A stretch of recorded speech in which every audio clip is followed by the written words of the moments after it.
Hi friends, అందరికీ నమస్కారం friends. ఈ వీడియోలో రెండు తెలుగు రాష్ట్రాలకు సంబంధించిన వెదర్ అప్డేట్ ఇప్పుడే రావడం జరిగిందండి. వీడియోలోకి వెళ్ళి వివరాలు తెలుసుకునే ముందుగా మన ఛానల్ని సబ్స్క్రైబ్ చేసుకోండి. వీడియో నచ్చితే లైక్ చేసి సపోర్ట్ చేయండి. అలాగే మీ యొక్క ఫ్రెండ్స్ అండ్ ఫ్యామిలీకి కూడా షేర్ చేయండి. ఇక ఏమాత్రం ఆలస్యం చేయకుండా టాపిక్ని స్టార్ట్ చేద్దాం. ఏపీపై అల్పపీడన ప్రభావం ఉంటుందని అంచనా వేస్తుంది వాతావరణ శాఖ. బంగాళాఖాతం దక్షిణ అండమాన్ సమీపంలో ఇవాళ అల్పపీడనం ఏర్పడనుందని భావిస్తున్నారు. ఇది ఈ నెల 29 నాటికి వాయుగుండంగా బలపడుతుందని అంచనా వేస్తుంది వాతావరణ శాఖ.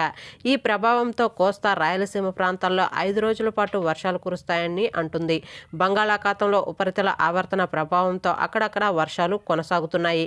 ఇవాళ అల్లూరి సీతారామరాజు, పార్వతీపురం, మన్యం, పశ్చిమ గోదావరి, ఏలూరు, ఎన్టీఆర్, బాపట్ల, పల్నాడు, ప్రకాశం, నెల్లూరు, నంద్యాల, కడప, అన్నమయ్య, చిత్తూరు, తిరుపతి జిల్లాలో వర్షాలు కురుస్తాయని అంచనా వేస్తుంది వాతావరణ శాఖ. అలాగే రాబోయే 2 రోజుల పాటు వాతావరణ సూచనలు ఇలా ఉన్నాయి.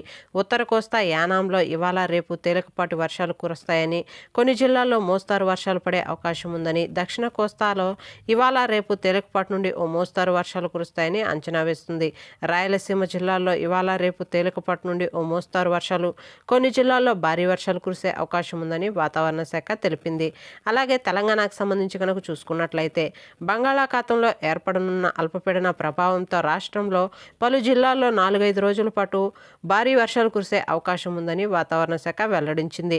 ముఖ్యంగా నల్గొండ, సిరిసిల్ల, పెదపల్లి, భద్రాద్రి, ఖమ్మం, జనగాం, జగిత్యాల జిల్లాల్లో పగటి ఉష్ణోగ్రతలు తగ్గుముఖం పట్టాయి. కాగా అక్టోబర్ 1 నుండి నవంబర్ 26 వరకు రాష్ట్రంలో 83% లోతు ప్రాంతాలు నమోదైనట్లు అధికారులు తెలిపారు.